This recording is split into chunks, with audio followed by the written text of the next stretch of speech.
Amari Johnson adjusted his glasses as he stared at the debate topic displayed on the classroom board. Social media does more harm than good. At 17 years old, Amari was known throughout Lincoln High School not just for his sharp intellect, but for his unwavering calm under pressure.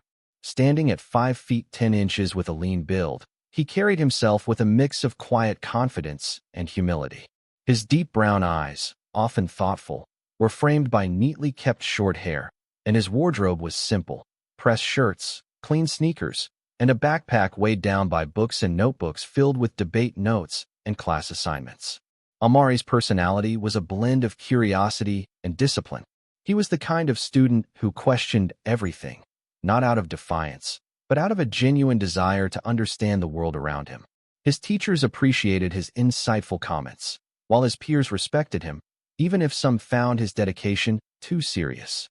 Beneath that composed exterior, however, was a young man grappling with insecurities about fitting in beyond academics. Was he more than just the smart kid?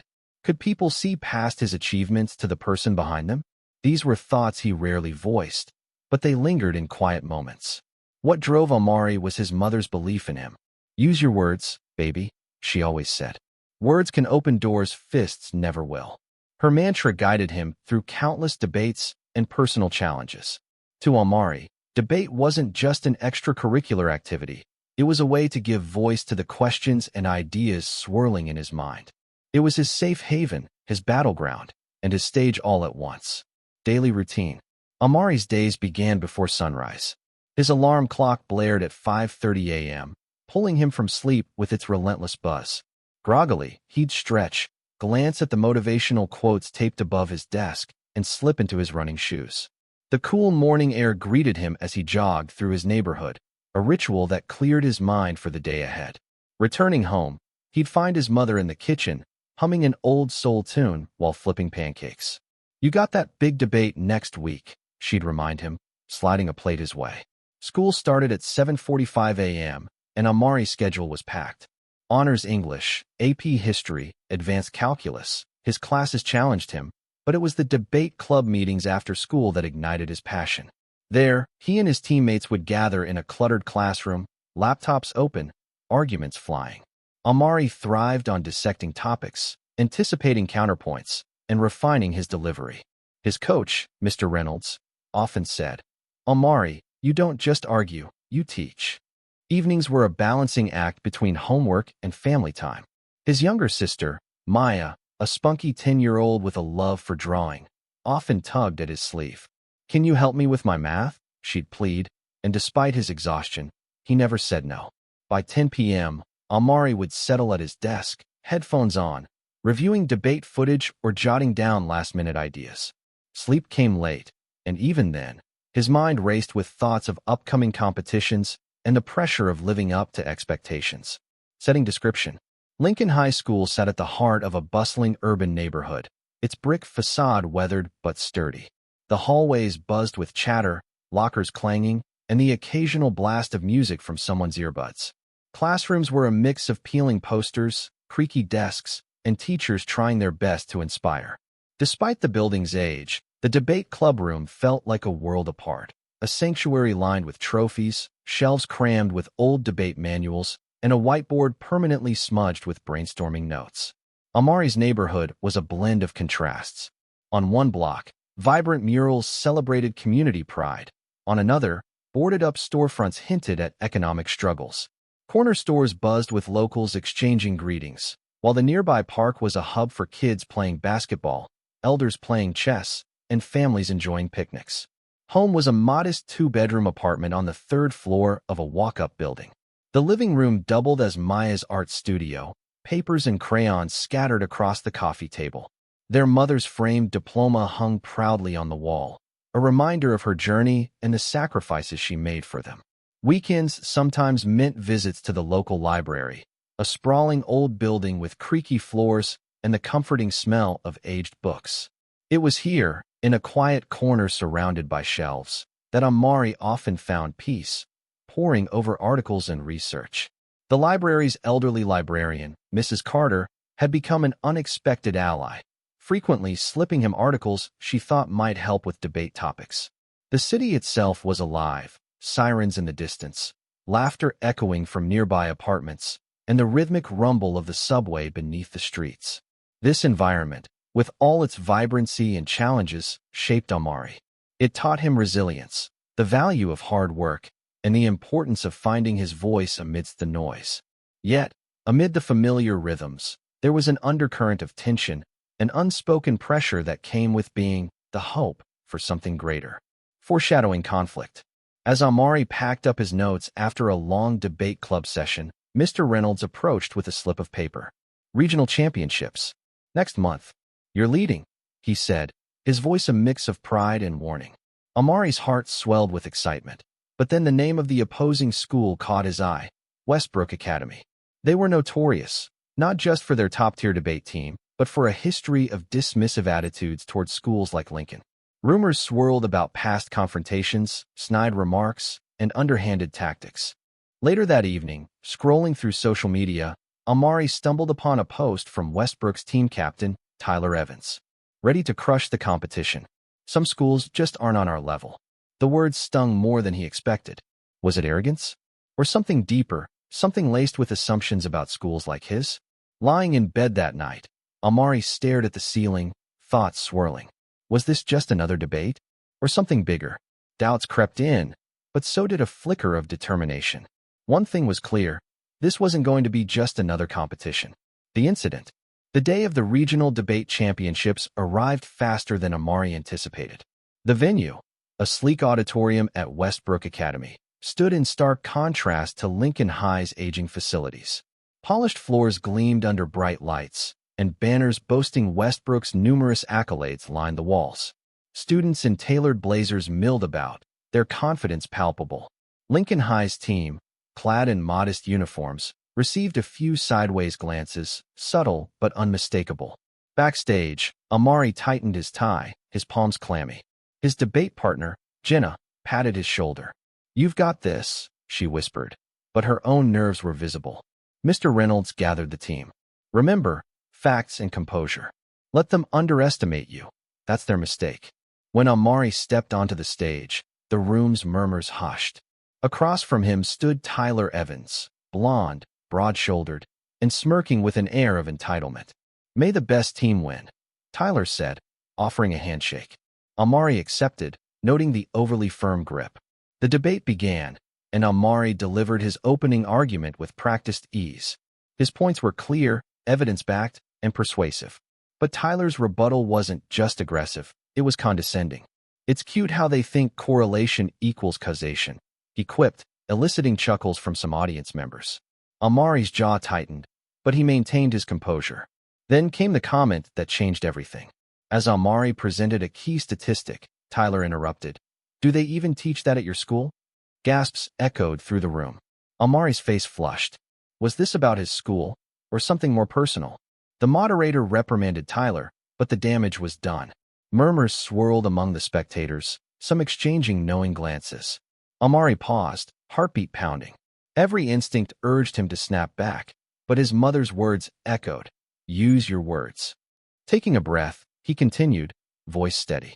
"We're here to debate facts, not engage in personal attacks. Let's raise the level of discourse." The room fell silent, the weight of his words hanging in the air.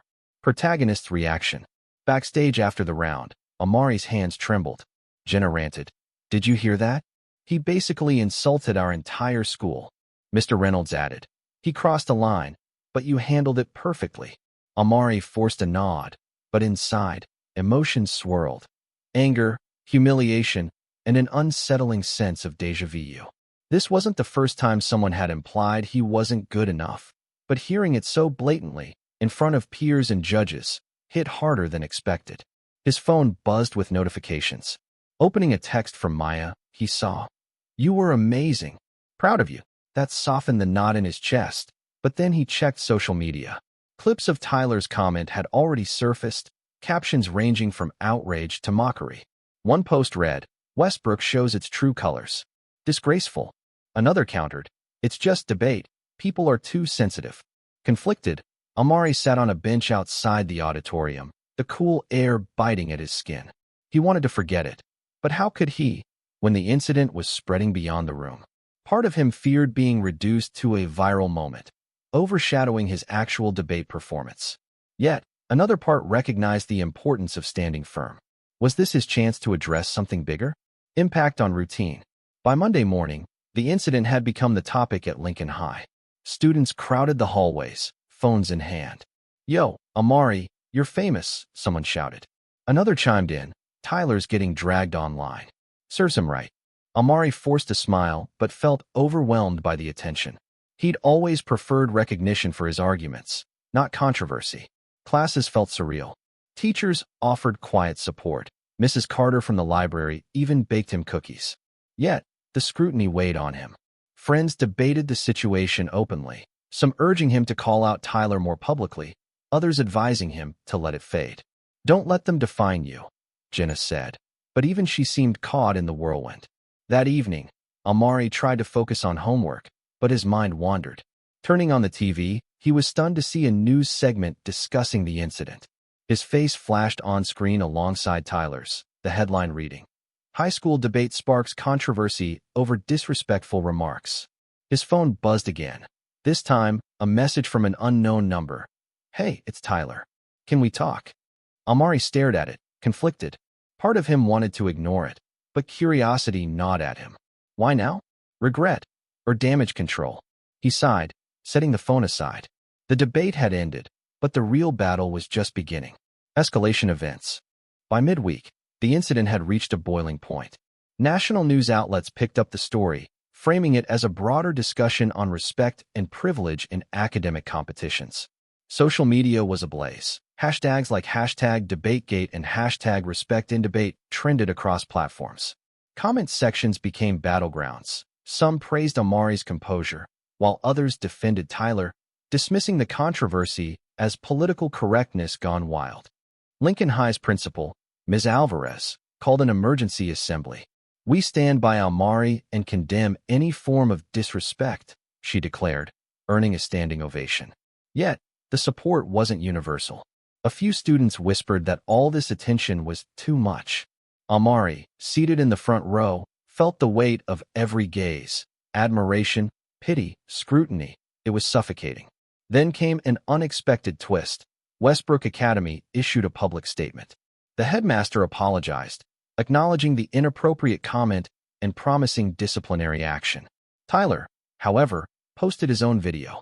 "Look, I was just debating. If people are offended, that's on them," he said, shrugging. The video went viral, further polarizing opinions. Amari's inbox overflowed with interview requests and messages from strangers, some supportive, others hostile.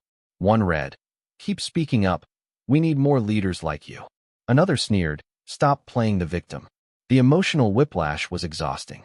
Complicating matters, the State Debate Committee announced an emergency review of the match. "Given the controversy, we're reassessing the round's fairness," the statement read. Jenna groaned. "We won fair and square. Why punish us?" Amari felt the same frustration, but deeper still was a gnawing doubt. Had Tyler's outburst overshadowed their actual performance? Later that night, scrolling through comments, Amari stumbled upon a clip of himself standing firm on stage. Thousands had shared it with captions like "Grace under pressure."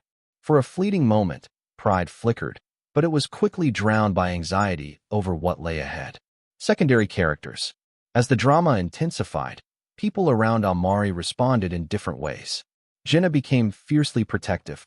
"If Tyler doesn't apologize properly, I'm blasting him on every platform," she vowed. Her loyalty was comforting, but her anger sometimes felt like fuel to the fire. Mr. Reynolds, ever the steady mentor, took a more measured approach. "This is bigger than just a debate, Amari," he said during a team meeting. "You're becoming a symbol, whether you asked for it or not. How you handle this could set a precedent." His words added pressure, but also offered guidance. Maya remained Amari's emotional anchor. "Ignore the noise," she texted. "Focus on what you want, not what everyone expects." Her late-night calls became a refuge, their conversations oscillating between venting and distraction. "Remember that time you tripped at 8th grade graduation?" she joked, drawing out a reluctant laugh. Surprisingly, some Westbrook students reached out privately. One message stood out. "Not all of us agree with Tyler. Some of us are embarrassed. Sorry you went through that. It was a small gesture, but it mattered. Then there was Tyler's unexpected follow-up text. People are freaking out. Maybe we should do a joint statement or something. Amari stared at it, torn between resentment and the possibility of resolution. Was Tyler genuinely remorseful, or just trying to save face? With so many voices pulling him in different directions, Amari felt caught in a storm of conflicting advice and emotions. Whose guidance should he follow? Protagonist's inner struggle. Alone in his room that evening, Amari lay on his bed, phone resting on his chest, ceiling fan spinning lazily overhead. The outside world buzzed with opinions, but in this small sanctuary, silence pressed down on him. Closing his eyes, he let the events replay in his mind. The smirk, the comment, the gasps. He clenched his fists. Why did it have to get so ugly? He thought of his mother's sacrifices, the extra shifts, the encouragement to pursue debate as a way out, a path to scholarships and opportunities. Don't let anyone tell you you're less than, she always said. Yet, Tyler's words had burrowed deep, awakening old insecurities. Growing up in a neighborhood often dismissed as the rough side of town had toughened him, but it also left scars. No matter how articulate or prepared he was, there were always people ready to doubt his worth. His phone buzzed again. Another notification, another opinion. It was overwhelming. Why does everyone have something to say about my life? He wanted to disappear, to rewind to a time before the spotlight turned blinding. And yet, there was also a spark of determination. Watching the viral clip of himself standing firm, he saw not just a kid defending his school, but someone refusing to be belittled. Maybe this attention isn't what I wanted, but it's here. What if I use it for something good? Still, doubts lingered. What if I mess up? What if speaking out makes things worse? The weight of representing more than just himself, his school, his community, felt immense. Why should that responsibility fall on me? His gaze drifted to the debate trophy on his shelf. Victory had never felt so complicated.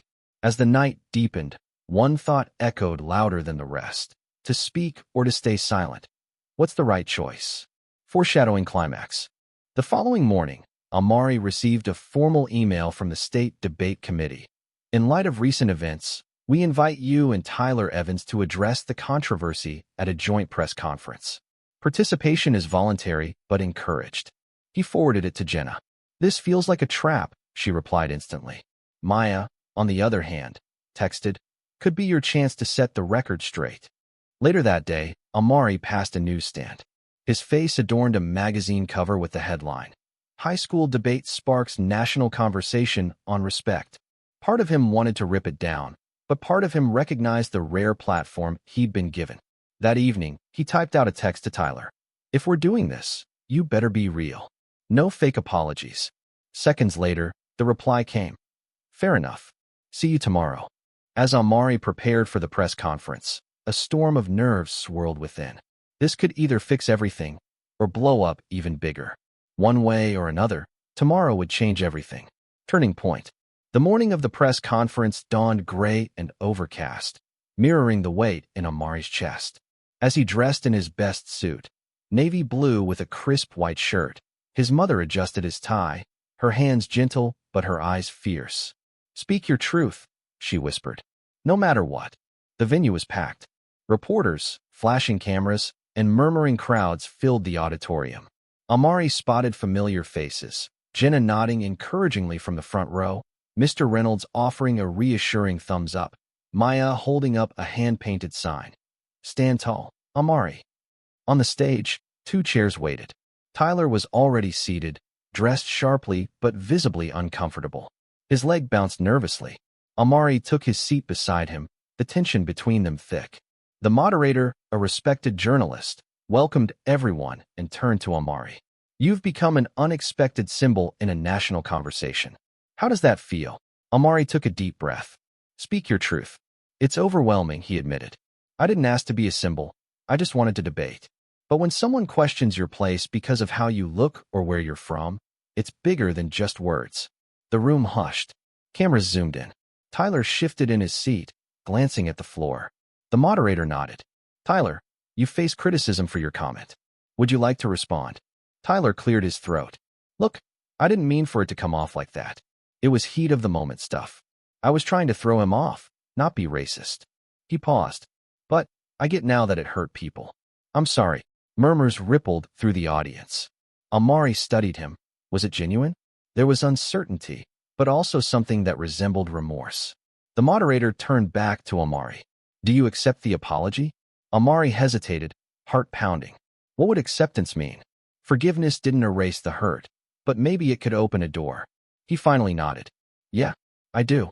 But this isn't just about us. It's about how we treat each other moving forward. Applause erupted. The turning point had arrived, not just for the controversy, but for Amari's own understanding of strength. Sometimes, it wasn't in standing alone, but in choosing to bridge divides. The twist. Just as the conference seemed to wind down, the moderator added, one last question for Amari.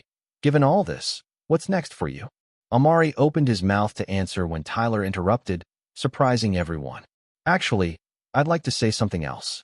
All eyes swung to him. Amari tensed. What now? Tyler exhaled shakily. Look, the truth is, I thought winning was everything. My school put so much pressure on us to be the best, I got caught up in that. I saw Amari as an obstacle, not a person. His voice cracked slightly. But watching how he handled all this, I realized I've been measuring success the wrong way. Gasps echoed. Even Amari's jaw dropped. Was this the same guy who'd been so dismissive days ago? Tyler continued. So, I talked to my coach. I'm stepping down from the finals. I don't deserve that spot after what happened. The room exploded with chatter. Reporters scrambled for their recorders. Amari blinked, stunned. Wait, what? You don't have to. Tyler shook his head. I do. Winning by tearing others down isn't real winning. You taught me that. Silence stretched before the moderator spoke again, clearly taken aback. Well, that's certainly unexpected. Amari's mind whirled. He's giving up his shot at nationals? For this? Tyler offered a wry smile. Guess you debated me into rethinking more than just arguments. The twist wasn't just Tyler's apology, it was his action. Words were easy, change was harder. But here it was, unfolding in real time. Amari's heart swelled with a complex mix of emotions, disbelief, gratitude, respect. Maybe people can change. And maybe, this was bigger than either of them had imagined. Emotional impact. Backstage, after the conference ended, Amari sat on a folding chair, head in his hands. Exhaustion, relief, and disbelief churned inside. Did that really just happen? Jenna burst in first. Oh my God, that was insane, she exclaimed, hugging him. You crushed it. And Tyler, who knew he had that in him? Mr. Reynolds joined, placing a hand on Amari's shoulder. You didn't just win a debate, son, you won hearts. That's rare. Amari chuckled weakly. I didn't plan any of this. Maya arrived last, eyes misty. You handled that with so much grace. I'm proud of you. Her words warmed him more than he expected. Later, scrolling through his phone, Amari saw headlines flooding social media. Rival turns ally in viral debate scandal. Student teaches nation a lesson in forgiveness. One tweet stood out. Amari King just showed us what real leadership looks like. He smiled, emotions swirling. Pride, yes, but also humility. I'm just a kid from Lincoln High. How did I end up here? Then, a text from Tyler appeared. Thanks for not tearing me apart up there. I needed that wake-up call.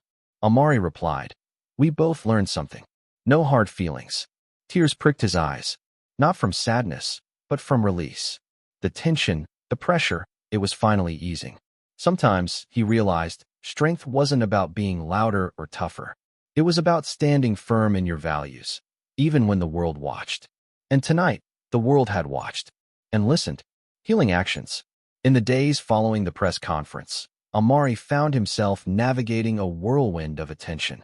Interviews, invitations to speak at schools, and even a feature request from a major news network filled his inbox. But amid the newfound spotlight, he stayed grounded. His focus remained on using the platform for good. He and Tyler, surprisingly, began working together on a joint statement about sportsmanship and integrity in academic competitions.